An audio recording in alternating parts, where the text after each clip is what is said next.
ये लाइज और हिपोक्रेसी की जो राजनीति है उसका मैं एक एग्जांपल देता हूं कि कैसे वोटर्स रिस्पॉन्स कर रहे हैं, स्पेसिफिकली कर्नाटका के वोटर्स। एक मैंने प्रेस रिलीज सर्कुलेट भी किया है।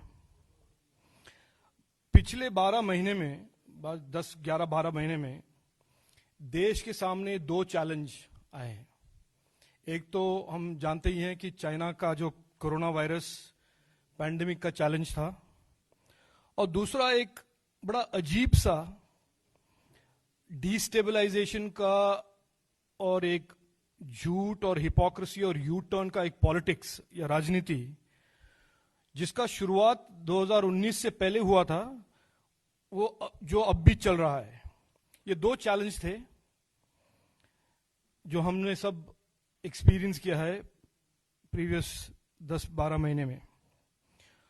और ये दूसरे इशू यानी कि ये झूठ की राजनीति का एक मेथड ये था कि ऑपोजिशन थोड़ा बहुत ट्रूथ में बहुत सारे लाइज, फॉल्सहुड्स को मिक्स करके उनका एक उद्देश्य या ऑब्जेक्टिव था कि वो मिसलीड करें, इंसाइट करें डिफरेंट ग्रुप्स ऑफ सिटीजन्स। तो अर्ली 2020 में हमने देखा कि सीएए के साथ ऑपोजिशन ने यही एक रवैया, यही एक स्ट्रैटेजी अपनाया था, और अब देख रहे हैं कि फार्मर्स बिल और फार्मिंग रिफॉर्म्स में वो यही स्ट्रैटेजी यूज कर रहे हैं। तो इस झूठ या हिपोक्रेसी या यू टर्न की राजनीति को कैसे लोग मान रहे हैं, कैसे रेस्पॉन्ड कर रहे हैं?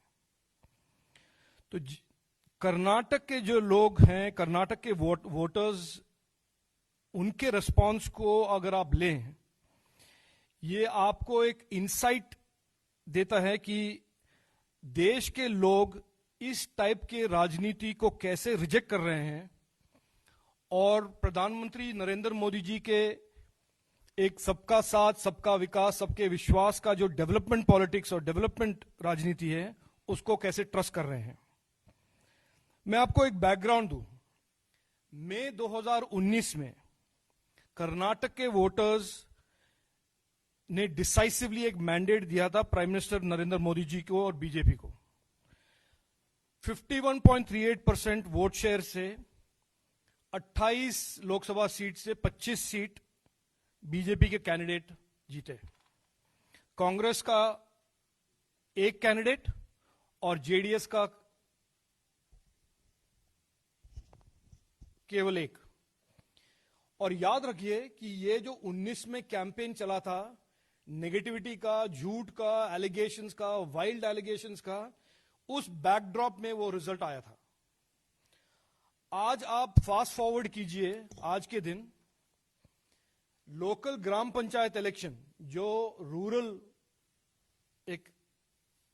रूरल कर्नाटका का एक रिप्रेजेंटेटिव इलेक्शन है, उसमें जो अभी अभी हुआ है, हाल ही में हुआ है, वोटर्स ने एक डिसाइसिव मैंडेट दिया है बीजेपी को, प्राइम मिनिस्टर मोदी जी के सरकार को, लीडरशिप को।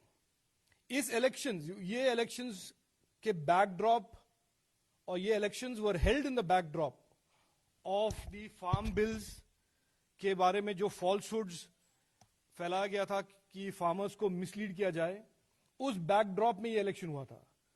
और द इलेक्शन के रिजल्ट ऐसे हैं: 55.4% of GPs are BJP supported, 53% of all members have been BJP supported.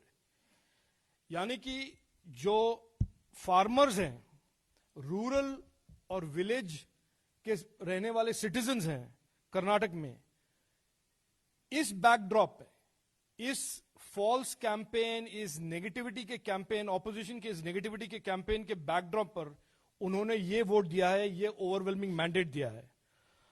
और ये जो मैं मानता हूं, ये जो झूठ की राजनीति है, उसका यही रिस्पॉन्स है। और रिस्पॉन्स यह है कि उनका ट्रस्ट है बीजेपी और प्रधानमंत्री नरेंद्र मोदी जी के लीडरशिप में, और हमारे मुख्यमंत्री, कर्नाटक के मुख्यमंत्री बीएस येदियुरप्पा के लीडरशिप में। इसका मतलब यह भी है कि कर्नाटक के फार्मर्स ने बड़ा सीधा वोट और सीधा सिग्नल कर दिया है कि उनका विश्वास है नरेंद्र मोदी जी के unrelenting efforts last several years में कि जो फार्मर्स के वेलफेयर को इंप्रूव करने का जो मल्टीपल स्कीम्स अनाउंस किए थे सरकार ने, उनको उनको उन स्कीमों में और नरेंद्र मोदी जी के विजन में एकदम पूरा ट्रस्ट है। और उनका यह भी मानना है कि ये फार्म बिल्स उनको मिडिलमैन के क्लचों से मुक्त करते हैं और it paves the way to a more prosperous future for our farmers. This signal is very clear from these gram panchayat elections. अच्छा, ये मैं आपको एक और भी बैकड्रॉप दे दूं कि 12 महीने में हर इलेक्शन जो कर्नाटक में हुए हैं, वो टाउन में हो, सिटी में हो, विलेज में हो, मैंडेट ओवरवेलमिंगली बीजेपी के पक्ष में आया है। 17 एमएलए बाय इलेक्शंस हुए हैं, जिनमें से 14 बीजेपी के लेजिस्लेटर्स वोट हुए हैं और कांग्रेस के केवल 2। 4 एमएलसी इलेक्शंस हुए हैं, BJP has one all 4। Many of these elections, ये जो बाय इलेक्शंस हुए हैं, उनके बैकड्रॉप था ये सीएए, ऐसे ही फॉल्स कैंपेन, बेंगलुरु वायलेंस। और लेकिन हर बार वोटर ऑफ कर्नाटका ने ये जो राजनीति of lies, violence, you turns and hypocrisy, इसको रिजेक्ट करके प्रधानमंत्री नरेंद्र मोदी जी का एक message of governance and development for all, सबका साथ, सबका विकास, सबका विश्वास, उसमें ट्रस्ट दिखाया है। मैसेज बड़ा क्लियर है, देश के लोग डेवलपमेंट और गवर्नेंस चाहते हैं, वो ट्रस्ट करते हैं प्रधानमंत्री जी के इस नए भारत और आत्मनिर्भर भारत के विजन पे, और रिपीटेडली रिजेक्ट करते हैं इस राजनीति ऑफ झूठ, राजनीति, politics of lies, politics of hypocrisy and you turns. Thank you.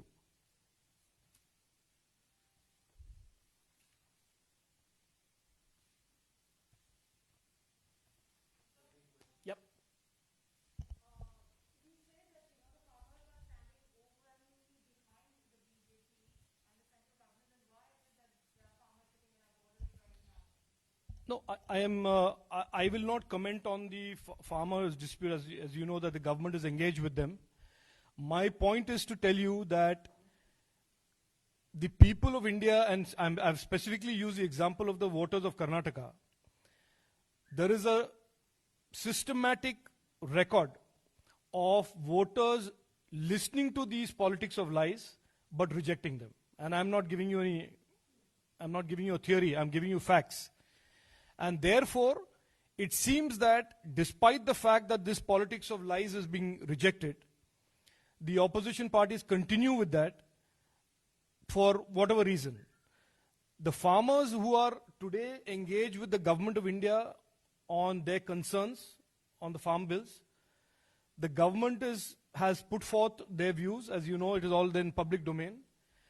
And it is a fact that the government is deeply sincere, as has been communicated by senior ministers in the government, about the welfares of the farmers.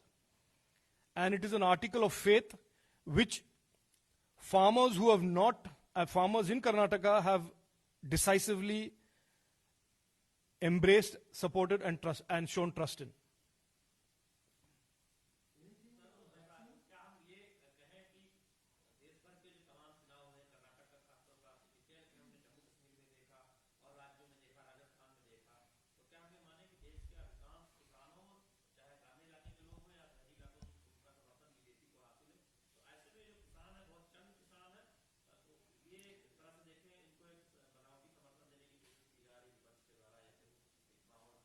देखिए, मैं ये कहने आया था आज कि ये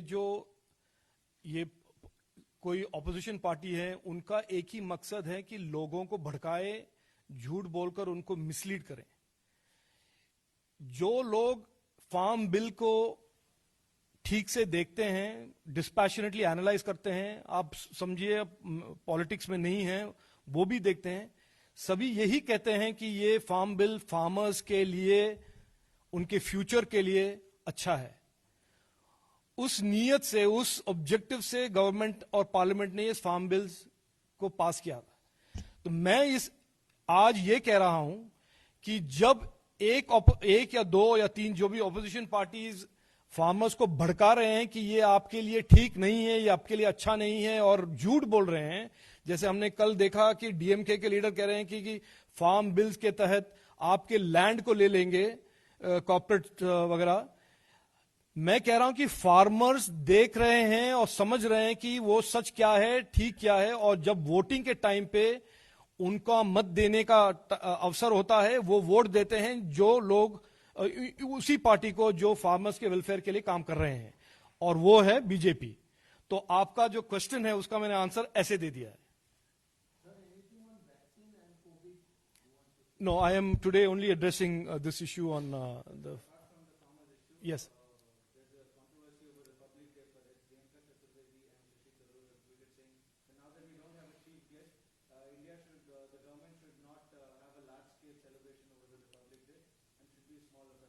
Look, everybody is entitled to their point of view. I think the government of India is, and the Prime Minister is best seized to take decisions of this magnitude. But I have not seen those tweets, and I obviously cannot comment on those.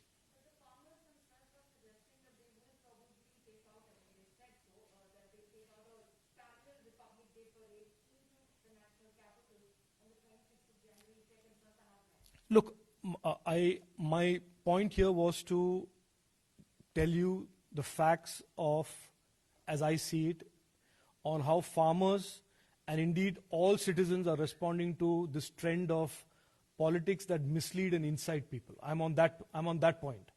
And I'm on the point that voters from way back in 2019 have been rejecting this politics.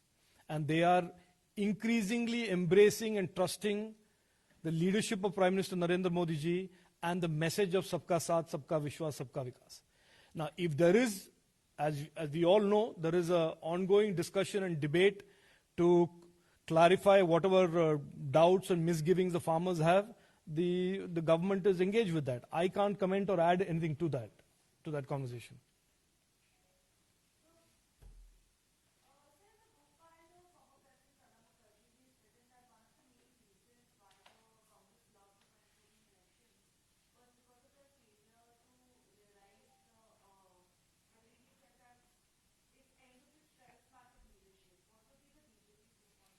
No, I can't comment on that. I have not read the book, but I can tell you that in keeping with what I just said, it seems to me that some political parties don't realize that engaging in a politics of constant lying and constantly trying to incite people with falsehoods is not succeeding for them. And as far as the BJP is concerned, and as a spokesperson for the BJP, I can only present the facts to you that way back from 2019, political parties that have engaged in slandering our leadership, attacking our Prime Minister with falsehoods and lies, have a very dubious, dismal electoral performance record. So I am presenting that to you, and I am saying in the context of that even as recently as a few weeks ago, the farmers of Karnataka, a state which has a significantly large agricultural population, despite all these falsehoods, have voted overwhelmingly for a leadership and a party that they believe they can trust to look after their interests, their welfare, and their future prosperity.